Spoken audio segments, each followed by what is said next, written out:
Hello and welcome to Unacademy, a one-stop destination for the English medium civil services aspirants.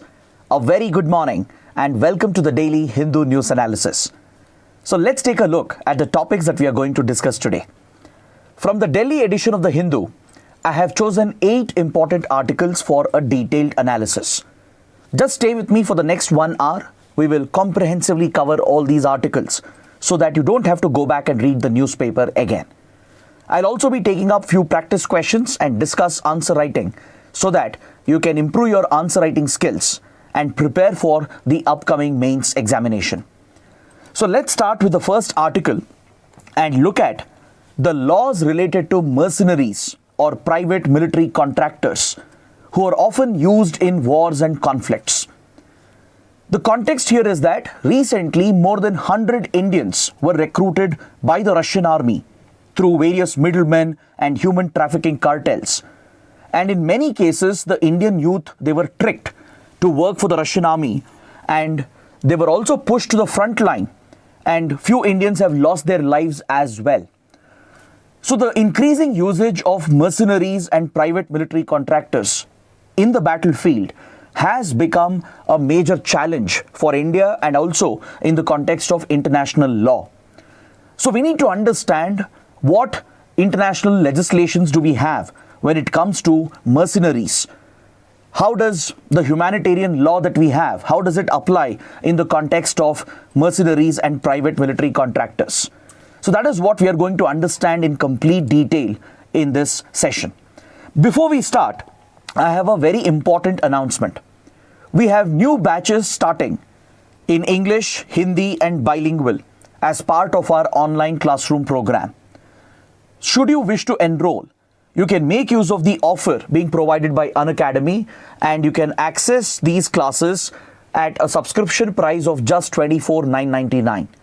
So please contact the number provided on the screen and do enroll for the online classroom program if you're preparing seriously for the 2025 attempt.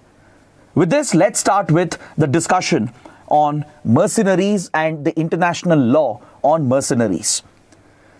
See, first, you need to understand who exactly are mercenaries. How are mercenaries defined? What does international law say about mercenaries? To understand who are mercenaries, first you need to understand who are combatants. In any war or conflict, essentially there are two types of aggressors involved in the conflict. There are two different entities involved in an ongoing conflict. One could be combatants, the other could be mercenaries. Many of you might have heard about private military contractors like the Wagner Group of Russia. Similarly, even United States has often deployed private military forces and mercenary groups in various conflict zones from Afghanistan to Iraq to Yemen. In Africa especially, many private mercenary groups have been used over the decades. So this is not a new development entirely. There have been several instances where major powers like US and Russia and a few other countries as well have often involved private military forces and mercenaries in active combat. These mercenaries are fundamentally different from your conventional soldiers, whom we refer to as combatants under international law. So let's get a greater insight into this topic. Let's understand the difference between combatants and mercenaries. Now see, if you take the context of Indian youth being recruited by Russian army and being deployed into the front line, this is a classic example of usage of mercenaries. Why? Because Indians or Indian citizens, they have nothing directly to do with the Russia-Ukraine conflict. The Indian youth, they are neither residents of Russia nor Ukraine. They have no direct connection with the Russia-Ukraine conflict. They come from a third country. In fact, Russia has recruited not just from India, it has even recruited from other countries like Nepal, Sri Lanka, and others as well.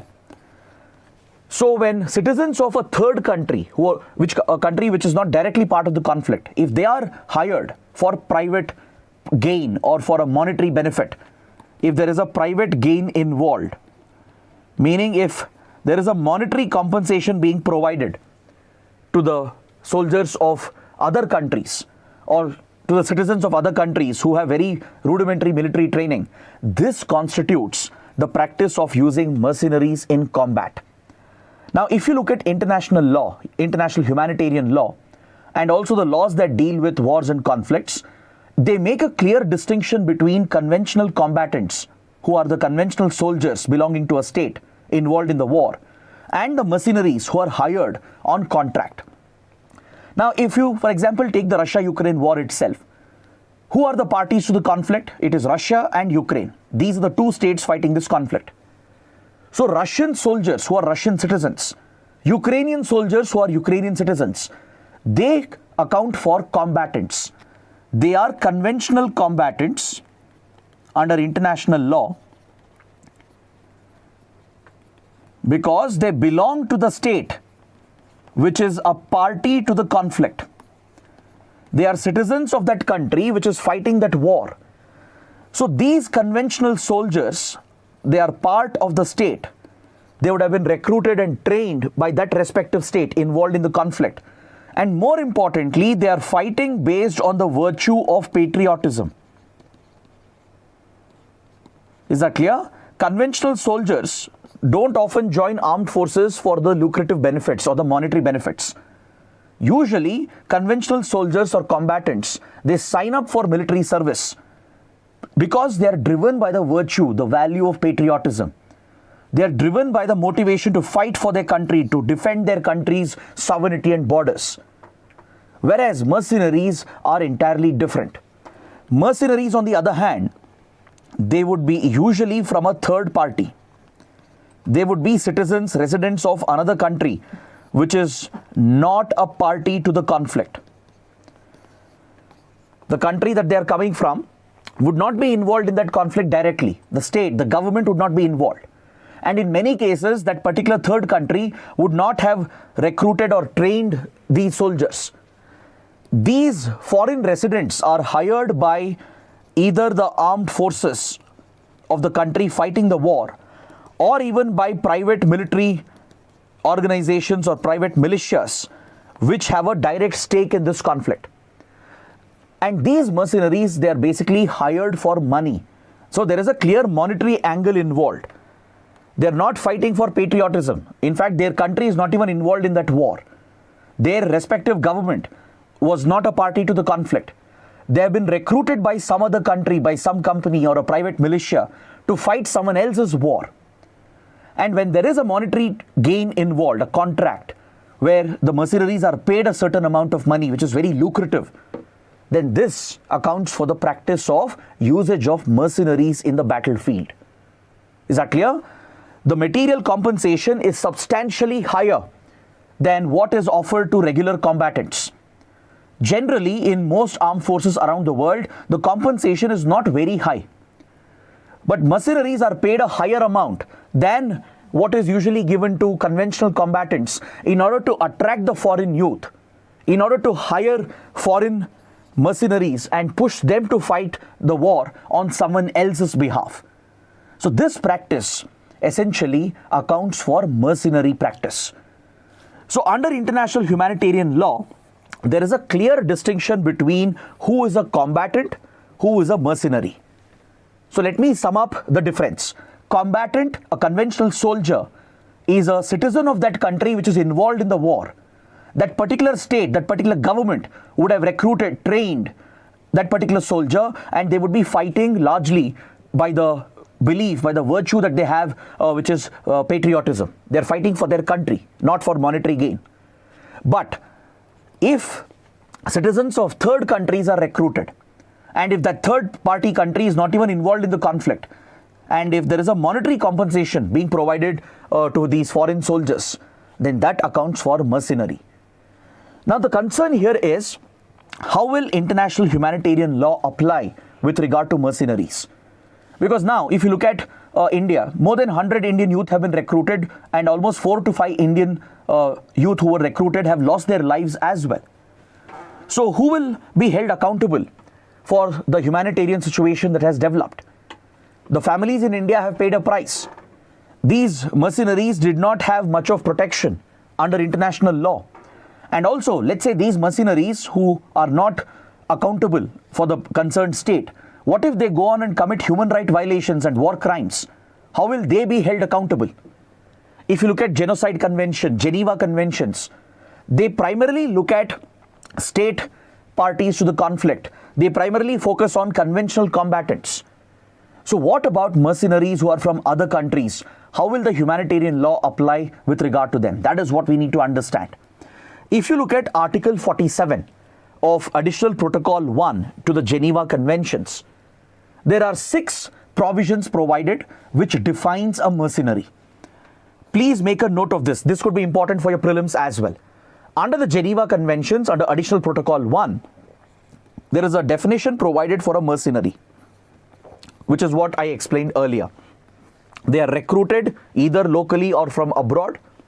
There could be foreign residents in the state party which is fighting the war who might be recruited locally within that country, or from a foreign country they might be recruited, usually with the help of middlemen and human trafficking agents. And the country that the mercenary belongs to, that country would not be involved in the armed conflict. And there is a clear desire for private gain. There is a substantial monetary compensation involved. The country they come from is not a party to the conflict, right? And they're not sent on any official duty as well by that third party country. So these are the conditions, the 6 criteria which have to be met under the Geneva Convention for someone to be classified as a mercenary. Now, what happens if these mercenaries commit human rights violations and war crimes? Or what is the protection offered to mercenaries under the humanitarian law? Because if you look at Geneva Conventions, under Geneva Conventions, there are 4 different conventions, and they provide protection for POWs, prisoners of war, civilians, and for soldiers who are wounded and sick, both on land and at sea. That is the primary purpose of Geneva Conventions, to prevent war crimes against combatants, non-combatants, and civilians. It specifically does not refer to mercenaries. So under Geneva Conventions, the mercenaries, they are not entitled to the status of a POW if they are caught by the enemy. Imagine in the Russia-Ukraine conflict, let's say Ukrainian soldiers are captured by Russian forces. Then Russia would be obliged under the Geneva Conventions to treat the Ukrainian POWs under the humanitarian law to ensure that their basic human rights are guaranteed and protected. So this is an international obligation. But mercenaries will not have that kind of protection because they are not classified or they are not treated as prisoners of war under the Geneva Conventions. So there is a legal gray area that exists when it comes to the mercenaries and how they are treated. But however, as part of international customary law, they do qualify for basic humane treatment under Additional Protocol 1. And of course, Universal Declaration on Human Rights will also apply to the mercenaries, and any state or any armed force which is arresting the mercenaries or involved in tackling the mercenaries will be obliged to ensure that basic human rights are protected and humane treatment is given to the mercenaries as well. But however, since these mercenaries are from a third country and they're fighting for a private gain, quite often in this legal gray area that exists under international law, mercenaries are either abused. They themselves face a lot of human rights violations like Indians are currently facing in the Russia-Ukraine war. Or these mercenaries themselves might be involved in committing grave atrocities.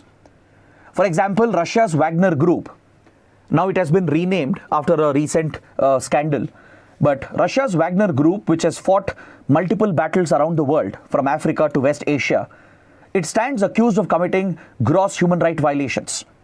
In many African countries, Russia assisted many dictators to tackle military coups and to tackle the threat from terrorism by deploying private mercenary forces like the Wagner Group. Even in Syria, where Russia was backing the Syrian president, Russian private mercenary groups like Wagner Group were deployed and they are alleged to have committed large-scale human rights violations. Even United States, the US has regularly used private militias and private mercenary forces in Yemen, in Iraq and Afghanistan, and they are accused of conducting targeted assassinations and war crimes and even atrocities. So the concern here is, how do we regulate the usage of mercenaries in conflict? What can be done under international law?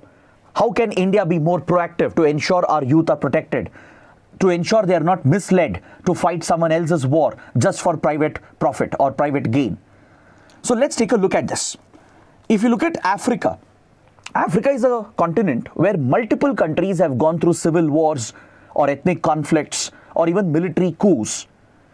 So there have been instances where in these battle zones and conflict zones, private mercenaries have been regularly brought in. In South Africa, for example, when violence broke out during the apartheid regime between the native people of South Africa, the blacks and the whites, there were a few radical extremist groups involved in targeting each other. So there were instances where private mercenaries were hired, brought into South Africa from other third countries. And these private mercenaries allegedly committed large-scale violations against the black community of South Africa. In Democratic Republic of Congo, in Niger, in Mali, in all these countries hit by conflict, there have been instances where soldiers or private militias from other countries have been brought in to fight someone else's war and conflict. So whenever a private motive is involved, a profit motive is involved, right, it could lead to violation of human rights. Because these private militias or private military contractors or mercenaries, they wouldn't be concerned about the human rights situation. They know that they may not be held accountable under international law because there exists a legal grey area. So following many such controversies in Africa, African countries adopted a convention, the Organization of African Unity Convention, for the elimination of mercenarism in Africa back in 1977. The Organization of African Unity was a regional grouping of Africa. It was the predecessor of the African Union. So this regional group of Africa brought out a convention to eliminate the usage of mercenaries in conflict as early as 1977. Then even the UN General Assembly in 1989 adopted an international convention against the recruitment, use and financing and training of mercenaries. But however, these conventions they are not sufficient. Usually many countries and many private military contractors, they have openly violated these conventions that exist because they are not strictly enforced primarily through the United Nations. The UN ideally should have strictly enforced this convention against mercenarism. But the lack of enforcement and also how the powerful countries can misuse the UN Security Council has led to the prevalence of the situation where the major powers like US and Russia have blatantly used mercenaries in conflicts. Then if you look at the Montreux Doctrine, which is also part of the international legal framework, under the Montreux Doctrine, there is a mandate for every state, for every country, for every UN member to maintain strict oversight over the deployment of private military and security actors. Because when it comes to combat, this has to be a state enterprise. The state has to use its regular armed forces, conventional armed forces to fight a war. Because these forces can be held accountable under that country's constitution, under the laws of that country, and also under international humanitarian law. These conventional soldiers can be held accountable for any war crimes that they might commit. But private military actors and security actors, right, since they are not completely accountable, the Montreux Doctrine called for strict oversight by every state, by every government. They have to take action to prevent private military contractors and companies from coming up. They have to resist using private militias and mercenaries in conflict. They need to implement the international humanitarian law when it comes to private mercenary forces. And neither India nor Russia are signatory to the Montreux Doctrine. Please make a note of this point. India is not a signatory. Or else maybe India could have brought more pressure on Russia to stop recruiting Indians as per the provisions of Montreux Doctrine. Russia is also not a signatory. So this happens to be one of the shortcomings as well. Maybe India should consider signing up to the Montreux Doctrine, which will mandate India to tackle all forms of private military warfare. So this would allow India to bring similar pressure on Russia as well to stop recruiting the mercenaries from other countries like India. So please note down the Montreux Doctrine. Next, please understand why this situation is developing. This situation develops primarily due to distress migration from poor countries, developing countries, and underdeveloped countries.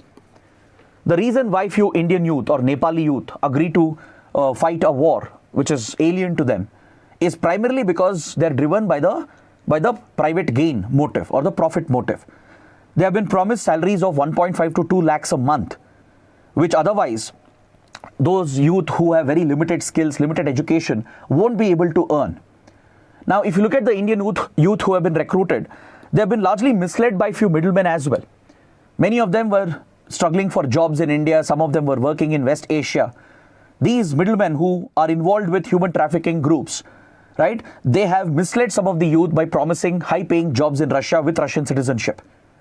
Some of them were aware, at least after reaching Russia, they realized that they are being recruited for the Russian army, right? And still they ended up signing up for this dangerous task because they were obviously driven by the lucrative offer. Because this is essentially desperation on their part. This is a result of the financial distress their families would be in. So many youth who are not well educated, who don't have the right skills, they migrate, they move out, right? They desperately look for better opportunities in other countries. And that is how they become a prey to such trafficking scandals. And that is how they get recruited into mercenary forces as well. So for countries like India, it is absolutely important to put an end to distress migration. For that, we need to create more opportunities in India, more employment opportunities, livelihood opportunities, and have strict restrictions on the travel of Indian youth to certain countries like Russia, Ukraine, etc., and prevent their travel as well. There should be more awareness that has to be spread. There should be a crackdown on the middlemen involved in trafficking the Indian youth into war zones. The CBI, for example, as a central law enforcement agency, has already started acting against these criminal cartels and these middle agents who have been misleading the Indian youth and pushing them to fight for Russia on behalf of the Russian state. So such action is necessary, but the focus has to be on tackling distress migration. Now, there are lessons for India in this regard from our neighborhood itself. Bangladesh, for example, in 2012 brought out the Dhaka principles for migration with dignity. Under these principles, Bangladesh has tried tackling illegal migration that happens from Bangladesh to other countries like India. That again was distress migration because Bangladeshis were struggling for opportunities in the country. They would move out to other countries and many of them would enter India in large numbers. So illegal migration from Bangladesh had become a concern. So to put an end to distress migration, Bangladesh brought out the Dhaka principles to ensure that migration with dignity is promoted and there are opportunities created for Bangladeshi youth within the country.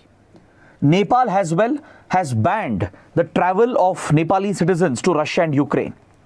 It has implemented a strict ban because more than 10 Nepali youth, most of them Gorkhas, who are known for their martial skills and warfighting skills, they have lost their lives in Russia and Ukraine. So Nepal has implemented a ban. So something on these lines will have to be considered by India. As of now, if you ask me what is India's response, Ministry of External Affairs has issued an advisory asking Indians to not fall for these scams run by middle agents and by human trafficking cartels. We are spreading more awareness. We are trying to prevent the travel of Indians to Russia and Ukraine. But there is no ban as such. We are pressurizing Russia diplomatically through the Russian embassy in Delhi and also in Moscow. We are putting pressure on the Kremlin to stop this practice, at least with regard to Indians being recruited into the Russian army. And we have pushed Russia to discharge all the youth who were recruited earlier and to send them back. And we have managed to get a lot of Indian youth, right, who had been hired as mercenary forces, and we have got them back safely. So these are some steps that India has already taken, and the CBI and NIA, they're already cracking down on some of these cartels that operate, which mislead the Indian youth. Many YouTube channels which were involved in spreading this misinformation, in offering these lucrative jobs, they have been banned by the government, and the authorities, the law enforcement agencies are looking for these middle agents who were involved in this entire scandal. But this is not sufficient. We need to pitch this at the United Nations, call for stricter international laws with regard to mercenaries. We need to ensure the existing UN convention is strictly implemented. India should consider signing the Montreal Doctrine. right? And maybe we should place a ban on the travel of Indians to certain conflict hit areas. So these are some options available for India that India can consider. Now let's take up a practice question. Let's understand what kind of question can be asked and how you can write a good answer to such questions. The question says, as states are increasingly hiring private military companies to operate in conflict zones, can they qualify as mercenaries under international law? That is a question. How can India secure the interests of its overseas migrant workers? So here the context is very clear. The question is in the context of Indian migrant workers being misled to join the conflicts of others and being used as mercenaries. So how do you begin your answer? Start with a good introduction. Maybe you can talk about the situation in Russia, Ukraine, where foreign mercenary fighters have been brought in, especially by Russia. Start directly with this recent incident. You can mention that more than 100 Indian youth have been recruited. 4 to 5 Indians have already been killed in this foreign conflict. India is not party to this conflict, right? We are not sending any official soldiers or combatants to this conflict. So the misuse of Indian youth by Russian army with the help of trafficking cartels represents a major concern, right? So present this situation in the introduction itself. Talk about how Russian army has recruited mercenaries from Nepal, Bangladesh, Sri Lanka, and even from India, and give some numbers as well.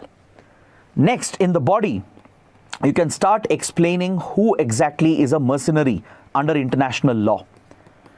Define a mercenary, distinguish a mercenary from a conventional combatant, and talk about the international legal provisions. Discuss the Geneva Conventions, the humanitarian law, talk about the Montreal Doctrine, the UN Convention, which I mentioned, and also the convention in Africa, right? So these are some of the regulatory mechanisms that are available, but they are not strictly enforced. There is a legal gray area.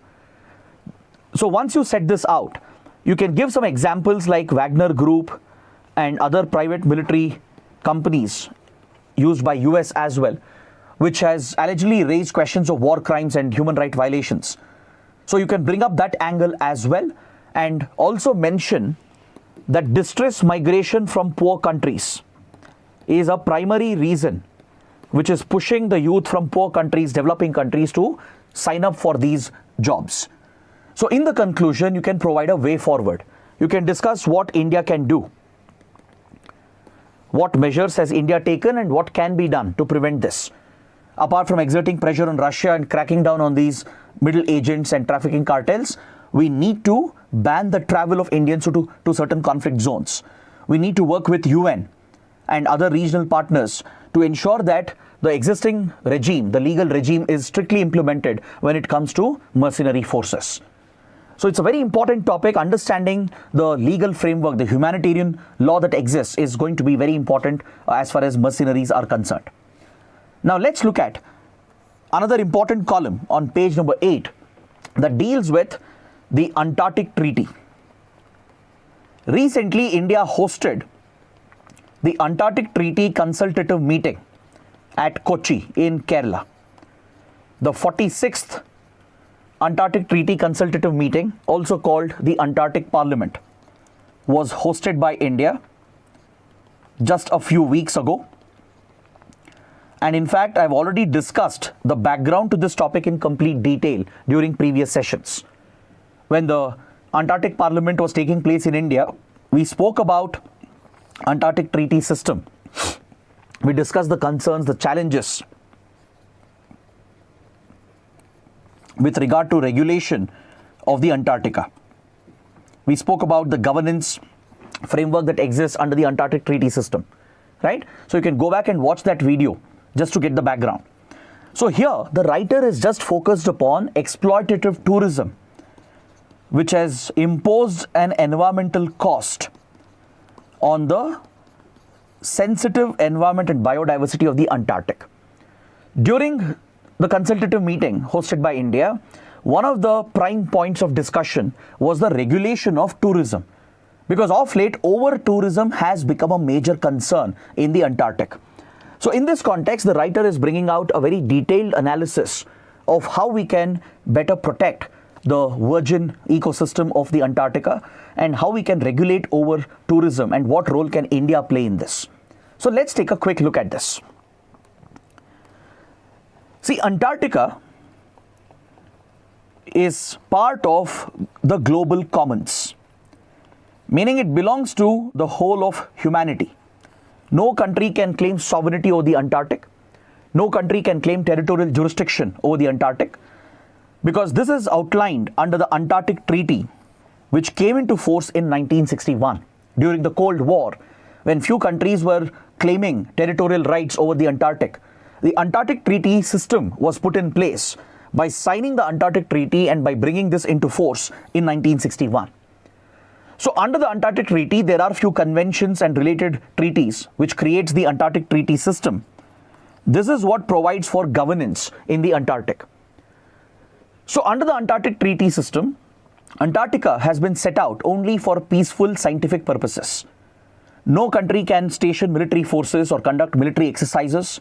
No country can test nuclear weapons or other weapons of mass destruction.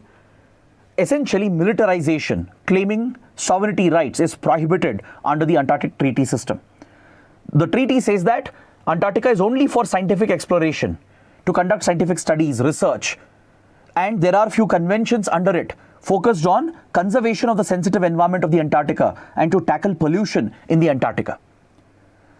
So right now, we have noticed that in the last few years, tourism has shot up in the Antarctica. There are many tour operators who come under a self-regulatory body called the IAATO. It's a self-regulating body of the tourism industry where international tour operators who run tours to the Antarctica, to the South Pole, they have formed this collective union and they play a big role right now in driving tourism to the Antarctica. According to a recent survey, 40% of the tourists who are visiting Antarctica are coming from developed countries like United States, then from Europe. So these developed regions are contributing more tourists to the Antarctica. According to the survey, as of the last year and even the previous year, more than 1 lakh tourists have visited the Antarctica, because adventure tourism has become a rage. And in fact, social media also has some role to play here, because circulating such videos and trying to become an influencer through such highly engaging videos has become a trend, a norm, and this has led wealthy individuals from Western countries in particular to sign up for these various Antarctica tours run by these tour operators. This has increased the tourist presence in the Antarctica. Until recently, only scientists from the respective states were allowed to set up base and conduct research and exploration. But the large-scale exploitation of tourism and the over-tourism that it has led to has raised some very serious environmental concerns. Is that clear? This was one of the primary issues that was deliberated at the Antarctic Treaty Consultative Meeting that was held in Kochi. But unfortunately, the countries have failed to reach a consensus. See, India holds the status of a consultative party. India holds the status of a consultative party to the Antarctic Treaty system. Only those members who have consultative party status can take part in decision making as far as governance of Antarctica is concerned, and India is one of them. So when India hosted the summit, India also pushed for better regulation of tourism and to prevent over-tourism in the Antarctica. The primary intention of India was to safeguard the environment and biodiversity of the Antarctica. But unfortunately, the member countries have failed to reach a consensus, and as of now, there is no regulatory mechanism as such to prevent over-tourism, to tackle the pollution caused by tourism, and to tackle the environmental damage that could be caused by over-tourism. India, on its part, has already brought out a law. Recently, India has enacted the Indian Antarctic Act. Under this law, passed by the Parliament, right, India has extended jurisdiction towards the Antarctic, only legal jurisdiction, and it provides for prosecution of those Indians who would be responsible for polluting the Antarctica. If, let's say, Indian tourists or any Indian citizen were to commit such violations, environmental violations in the Antarctica, which goes against the spirit of Antarctic Treaty System, such individuals can be punished under the new law which has been brought out by the Parliament. So essentially, India is looking to play a proactive role, a positive role when it comes to protecting the Antarctica, and hence the writer is calling upon India to show this leadership, to continue this leadership role under the Antarctic Treaty System.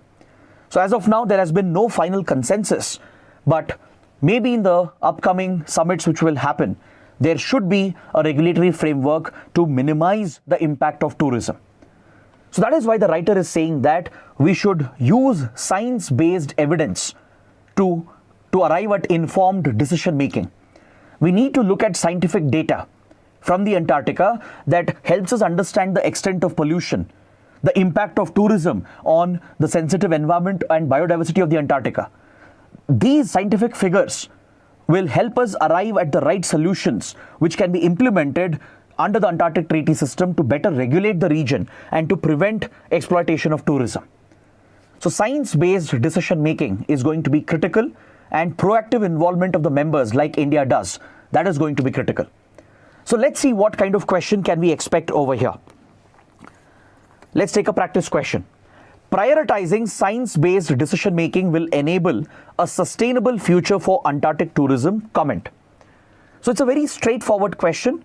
You can start your answer with an introduction by talking about how sensitive the environment of Antarctica is. Talk about the unique biodiversity of the South Pole. Mention the unique species that are found over here. Talk about the depletion of the ozone layer in the South Pole. Talk about the environmental concerns, the risks that exist in the Antarctica.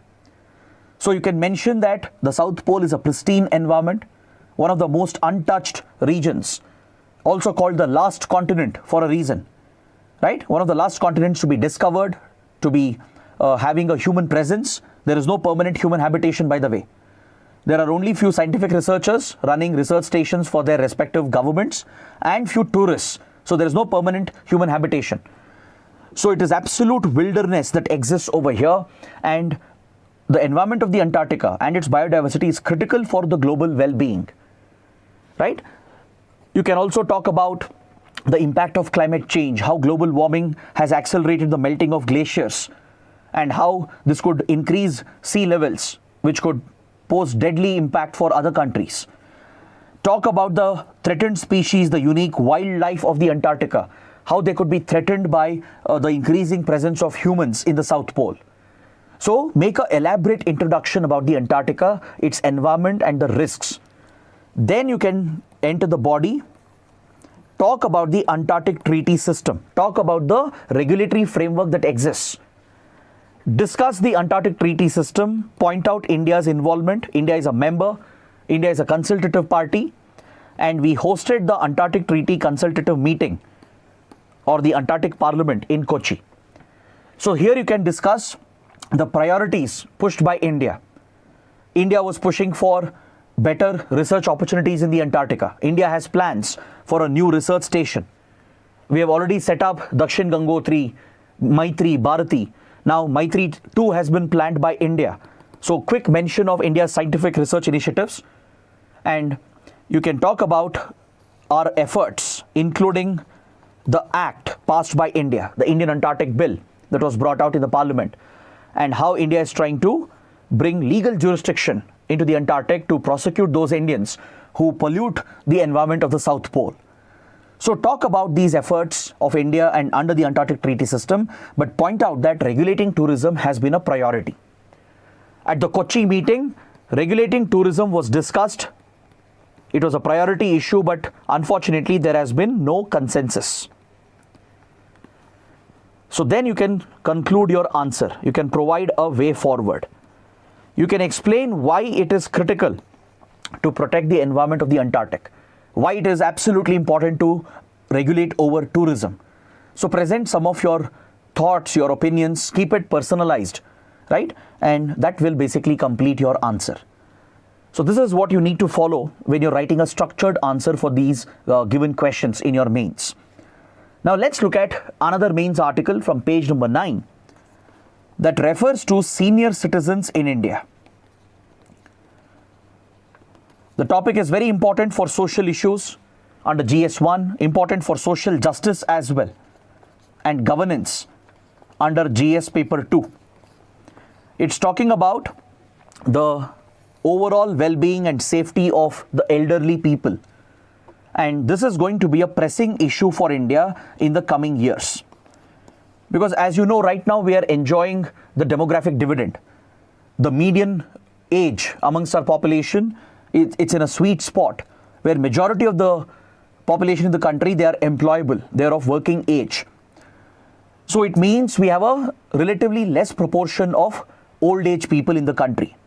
But very soon, in a few decades, India will also witness a significant increase in aging population.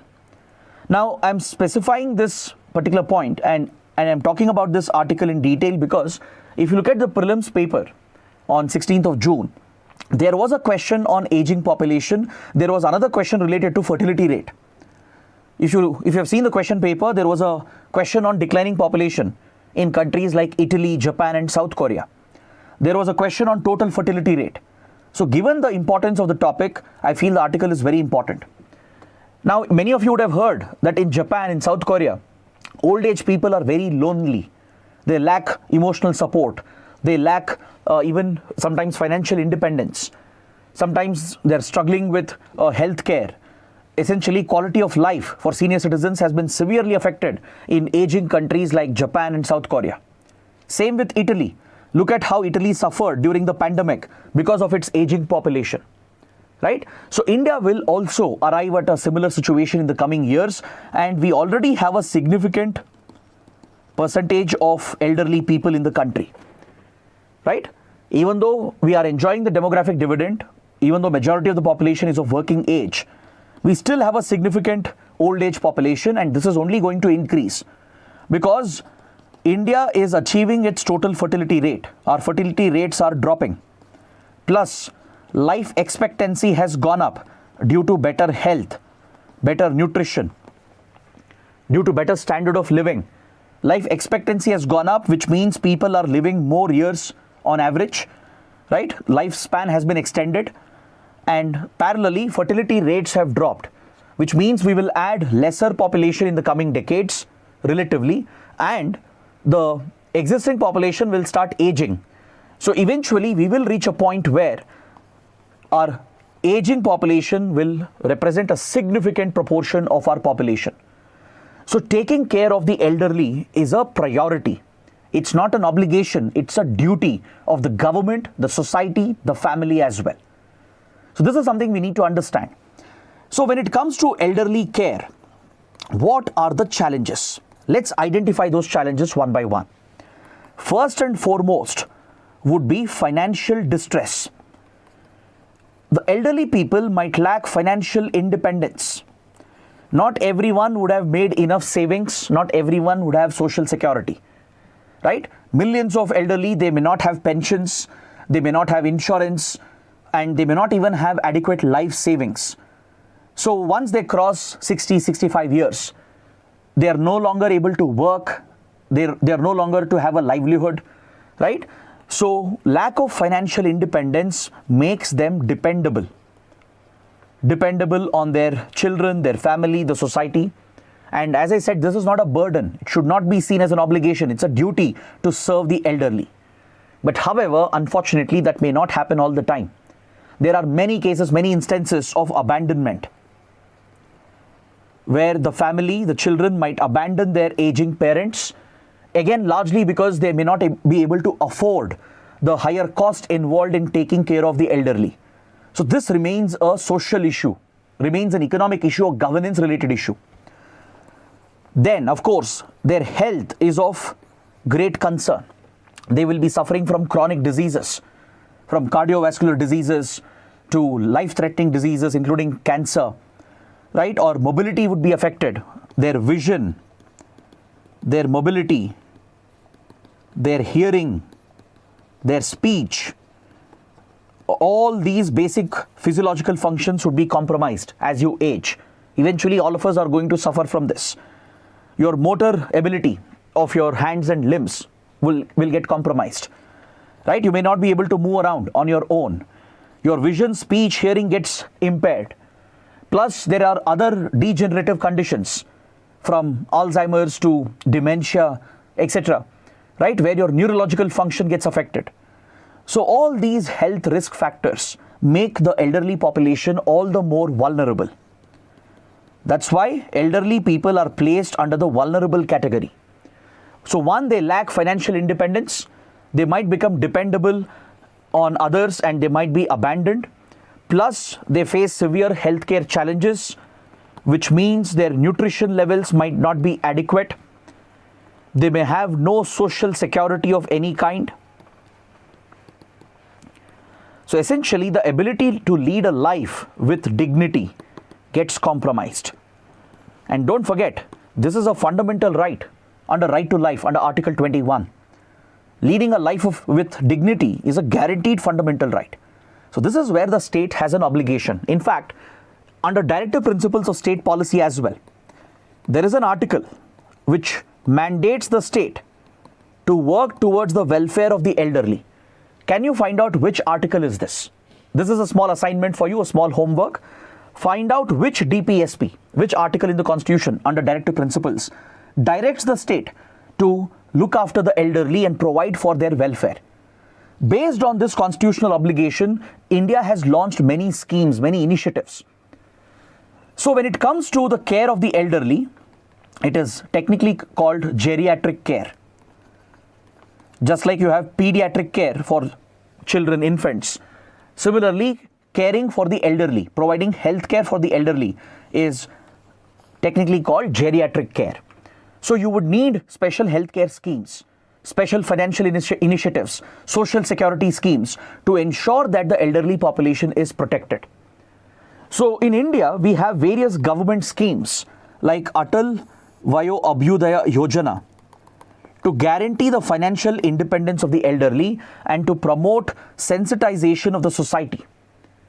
We even have a law that mandates the family to take care of their parents. There is a law in place. There have been Supreme Court rulings as well. So abandoning senior citizens is a crime. It's a punishable offense. So such legal interventions have been done apart from welfare schemes and programs.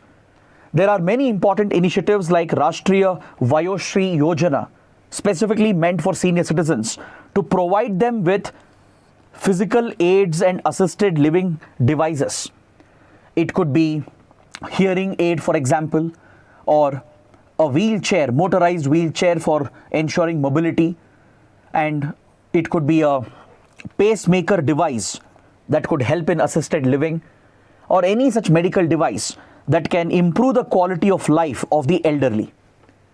So such devices are provided by the government at a highly subsidized cost through Rashtriya Vayoshri Yojana. There is an initiative to drive CSR funding from the private sector towards NGOs that are involved in caring for the elderly. It's a government-driven initiative. The government is driving private entities to contribute to corporate social responsibility, and the funds are used to fund these NGOs that look after the elderly population. Healthcare sector is being strengthened. There are specific healthcare schemes. There's an integrated program for senior citizens, state-level action plan, a livelihood skilling initiative as well, so that senior citizens can even contribute positively. They can make a healthy contribution to the economy by taking up basic livelihood tasks. We have social welfare and social security schemes like National Social Assistance Program, under which a lump sum assistance and pension is delivered to the elderly from the BPL families. We have the Indira Gandhi Old Age Pension Scheme and Disability Pension Scheme, which also provides financial support to the elderly population. So more such initiatives are needed. The writer is cautioning India. The writer is basically sending a warning note that if we don't plan appropriately, if we don't prioritize geriatric care, and if we don't plan for financial independence of our senior citizens and healthcare and well-being of our senior citizens, tomorrow we are going to pay a big price as a society. To avoid the crisis that Japan, Italy, South Korea are facing, India has to start planning right now. And that is the urgent point being driven by the writer through this article. Next, on the front page, we have a small update with regard to the situation in Manipur. As you all know, Manipur has been facing a grave security situation since the last year. Large-scale ethnic violence had broken out between the majority Meiteis and the minority Kuki-Zo community. Number of people have been killed. Ethnic violence has gripped the state. It has destabilized the northeast region. And of course, there have been transboundary implications from Myanmar. It has been accused by the Meiteis. The Meiteis have alleged that Kuki community in Manipur, they are connected to the Zozomis in Myanmar, and they are bringing insurgents, refugees and criminals. These allegations are strongly denied by the Kuki-Zo community, and they blame the Meiteis for their majoritarian dominance and for the targeting and discrimination that they have carried out. So the armed ethnic groups of the Meiteis and Kuki-Zo community have targeted each other, and violence has gripped Manipur, and ethnic division has completely stratified the society of Manipur. So given the security situation, Home Minister Amit Shah has taken stock of the ongoing crisis by holding a top security meeting. The Ministry of Home Affairs, which is responsible for internal security, has coordinated with all the stakeholders, including intelligence agencies like Intelligence Bureau, law enforcement agencies like NIA, which deals with all cases of terrorism, and even paramilitary forces, security forces like Assam Rifles and Indian Army, which is involved in ground-level security operations in the northeast, and the Manipur police and the Manipur state government. In fact, the center had even established a high-powered committee to look into the security situation, and it has been providing all possible assistance to the government of Manipur. Additional troops from Central Armed Police Forces have been deployed. So, Home Minister Amit Shah has reviewed the security situation, taken stock of the security situation post the elections. Now that a new government is in place, one of the initial tasks taken up by the Home Minister is to review the situation in Manipur and ensure that there is no recurrence of the violence. Now, this is very important because in the last few days, fresh violence has erupted. In a place called Jiribam district in Manipur, fresh violence and clashes have been reported and few killings have taken place. So if it is not contained in the initial stage, this could easily blow up and escalate. That is why the Home Ministry has conducted a thorough security review. And also please note down, a critical national highway, NH37, that links Assam with Manipur has been blocked. First, the Meitei armed groups, they blocked the highway to deny access to Kuki-Zo people. And Kuki-Zo groups have retaliated by blocking the highway, and it has led to an economic crisis. This is a critical highway that links Assam and Manipur.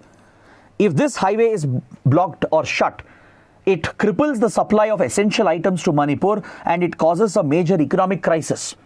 It will lead to shortage of essential supplies. So please note down NH37 that connects Assam and Manipur, which is a vital link, a vital connectivity link in the northeast. Now let's take a quick look at the prelim section. We'll go through some small articles one by one, and then we will wind up the session for today. On page number 6, we have an article related to the Polavaram irrigation project, which has been a point of controversy between Andhra Pradesh and Telangana. Chandrababu Naidu, the new Chief Minister of Andhra Pradesh, has raised the issue. He has spoken about the long delays in the completion of this critical irrigation project and blamed the previous government under Jagan Mohan Reddy. Of course, the article is not directly relevant for us. It's completely political. But let's understand why Polavaram project is so important. It can be very crucial for your prelims.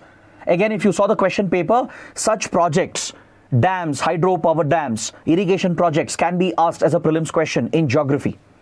The Polavaram project is a multi-purpose irrigation project which is coming up across the Godavari river. Is that clear? The Godavari that flows down from Maharashtra towards Telangana and Andhra Pradesh eventually drains into Bay of Bengal. So near the Eluru district and East Godavari district in Andhra Pradesh, that is where this mega dam structure is being built. The project has been delayed for many years due to indecisiveness and due to the issues between Telangana and Andhra Pradesh and the reorganization that happened. The central government has declared this project as a project of national importance. It's one of the national projects which has been recognized by the government of India, and it serves multiple purposes. It involves a hydropower station to generate hydroelectricity, which is a relatively cleaner form of electricity. It is primarily an irrigation project to supply water for the irrigation fields, the farm fields in the region, especially in the Godavari Delta, where rice cultivation and farming is a major occupation of the people. Plus, it will supply drinking water as well to some of the cities and towns present in the drainage basin. So it's going to generate around 960 megawatt of hydropower, and more importantly, it is a critical component of the interlinking of river project. It is going to transfer the surplus in the Godavari basin to the Krishna basin, which often faces a shortage during the summer months. So this inter-basin transfer of water from Godavari to Krishna through the Polavaram project is likely to help all the riparian states, including Andhra Pradesh, Maharashtra and Karnataka as well. Because Karnataka, Maharashtra are also dependent on Krishna and its tributaries and Godavari and the tributaries here. So that is the significance of the Polavaram project. Now I urge you to spend some time in looking at the map. Identify where Polavaram project is located. Identify the course of the Godavari and the Krishna. Is that clear? Please mark out the entire course. Godavari flows down from Maharashtra towards Andhra. Krishna primarily from Karnataka towards Andhra. So trace the trajectory, identify the tributaries, and if possible mention that in the comments so that it can help other students. Next, on page 12, we have a very important update on India-US relations. Yesterday, the iCET meeting took place between National Security Advisors of India and US. iCET is a very important technological security initiative that has been launched between India and US.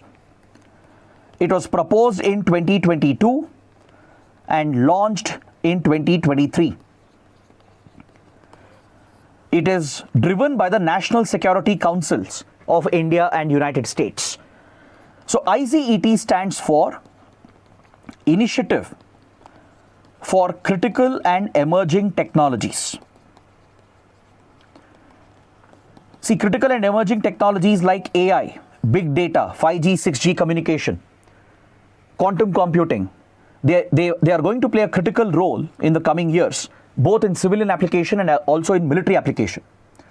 So the National Security Councils of India, US have come together to launch this initiative called iCET that promotes collaboration between the two governments, the public institutions of India and US, and also the private companies and startups and universities and research institutions of both the countries. The goal is to drive cooperation and bring the two countries closer in various fields of critical and emerging technologies. So the NSA of US, Jack Sullivan, has visited India, met with all top leaders including Prime Minister Modi, and interacted with India's NSA, Ajit Doval, as part of the iCET meeting. Now, what issues were discussed at iCET is very important. One major concern of both India-US is the possible leakage of sensitive technologies. Sensitive military applications of critical emerging technology, if it leaks out to other countries, to rogue actors or non-state actors, this represents a security threat.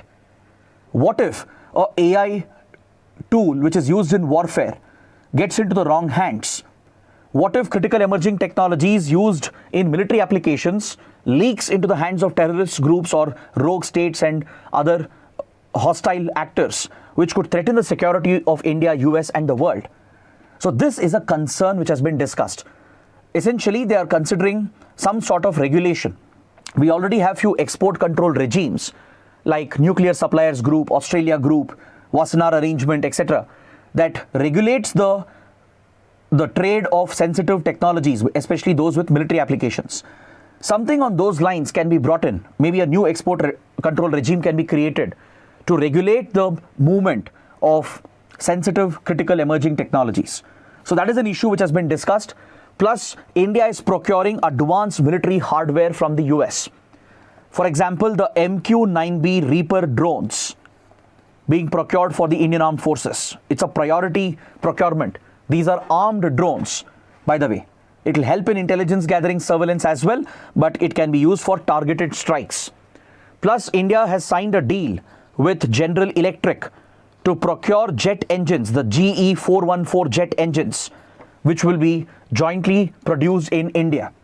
There is transfer of technology involved with regard to the GE jet engines. Plus, semiconductor cooperation has become priority. Indian companies and startups are tying up with American companies to focus on semiconductor production, especially the production of silicon wafers and chip manufacturing is being prioritized. They both want to reduce their dependency on China, and they want to diversify the supply chain of semiconductors, which is the critical raw material for all your electronic devices.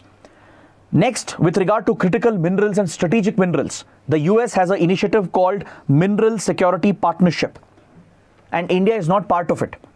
Since China largely controls the supply of critical minerals, and China also has a overwhelming presence when it comes to strategic minerals and mining of these minerals, there is concern amongst various powers that they need to diversify their supply chains and supply sources. When it comes to critical strategic minerals like lithium, nickel, cobalt, copper, etc., countries like those in South America, in Africa, they have a large reserve of these critical resources. And the US has formed this partnership, the Mineral Security Partnership, to bring like-minded democracies together to capitalize the supply chains and to diversify them to reduce dependency on China. So interestingly, India has not been included. So India is looking for a membership in the Mineral Security Partnership, and the US has said it is going to support India, it is going to promote India's role in the Mineral Security Partnership. So these were some important issues that have been discussed, and also the controversy surrounding the alleged assassination attempts by Indian intelligence agencies. This has been a point of friction, because even though there has been a lot of progress in India-US relations, several friction points have come up, and one of them is how India allegedly has been dealing with the revival of Khalistan movement.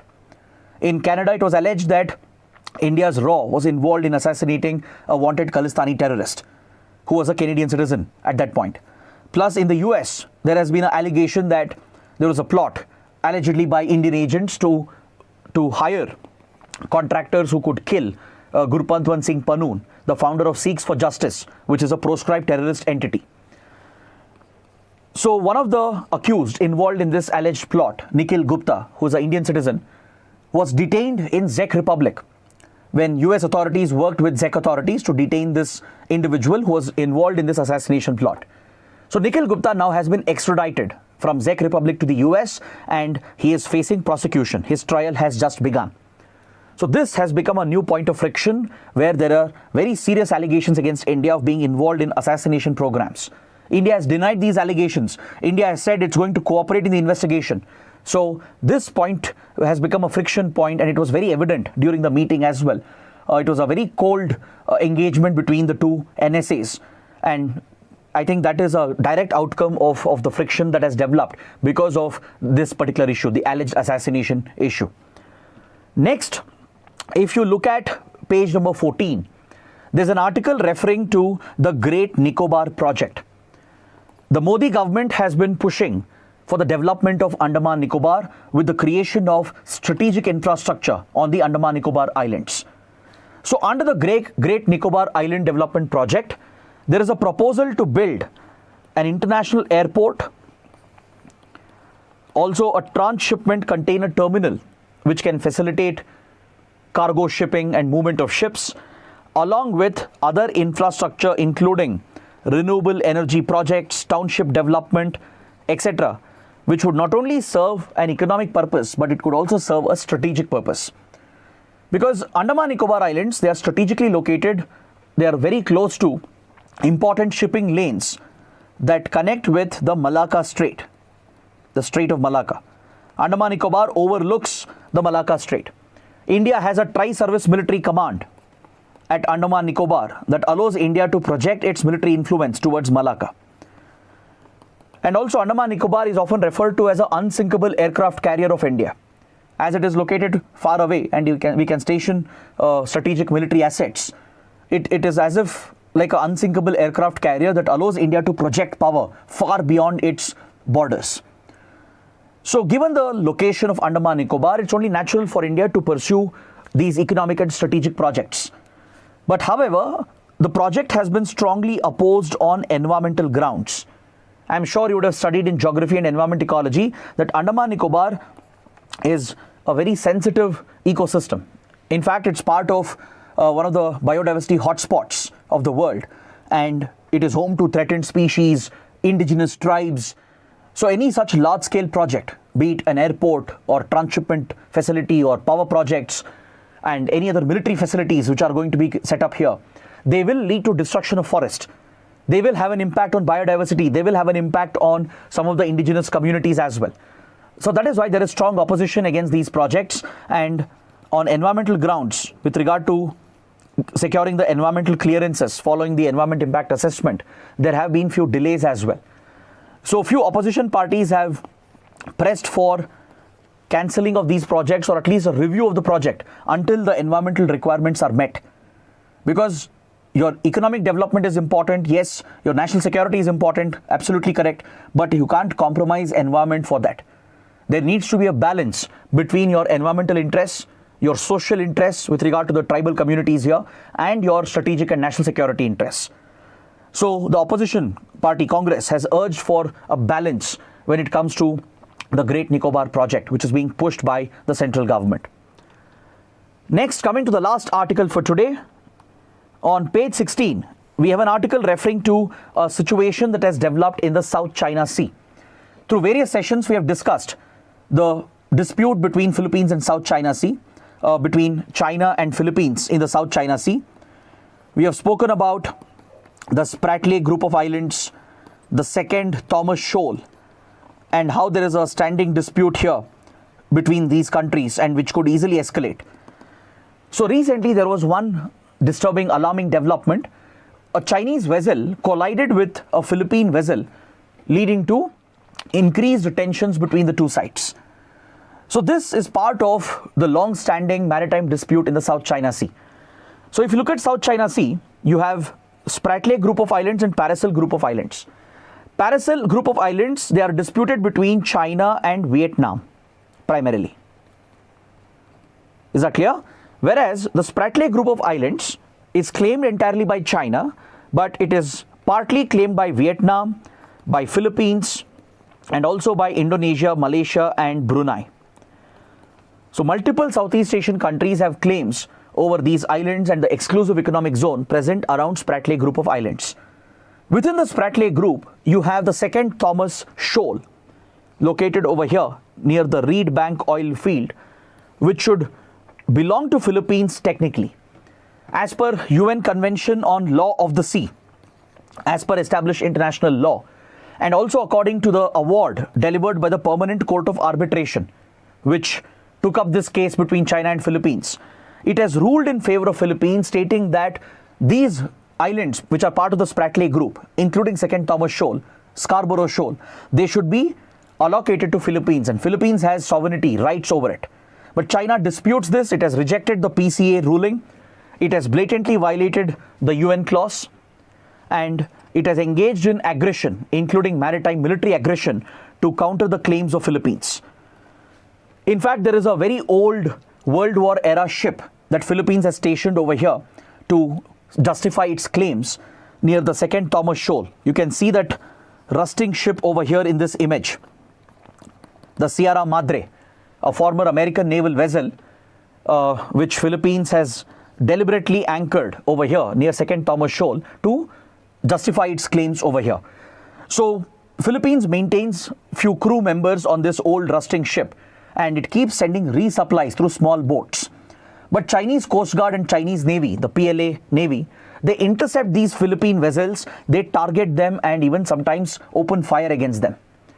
Chinese forces, they have even sunk the fishing vessels of Philippines. So over the last few years, the tensions have been building up. And recently there was a collision as well between two vessels belonging to China and Philippines. So it's important to pay attention to the region, to be familiar with the geography, the location of all these islands, and closely track this developing story, because you never know, one miscalculation, one miscommunication is sufficient to trigger a conflict here between China and some of the countries in Southeast Asia. So this is something of great relevance for India. We closely watch the developments in South China Sea, as India has major interest in the region. We support the claim of all the Southeast Asian countries as per UN clause provisions, and we want rules-based order to be followed in the South China Sea. We don't want anyone to violate international rules. Plus, India has direct stakes as well. Large part of sea trade that is bound to India, bound from India, passes through South China Sea. Large part of our exports and imports are passing through South China Sea. Plus, we have some important relations with Vietnam, Philippines, and others. So it's only natural for India to take the side of these countries, and also it's an opportunity for India to pressurize China. As China gets aggressive against India with regard to the border dispute in the Himalayas, South China Sea is an opening for India where we can leverage the relations we have with others and bring some pressure on China as well. So in that context, these islands become very, very important. So on this note, I would like to conclude my discussion for today. I hope you guys have understood everything, and do take up the assignments I've given, and please mention the answers in the comment section below. So that is it. We'll see you tomorrow. Till then, take care. Have a good day.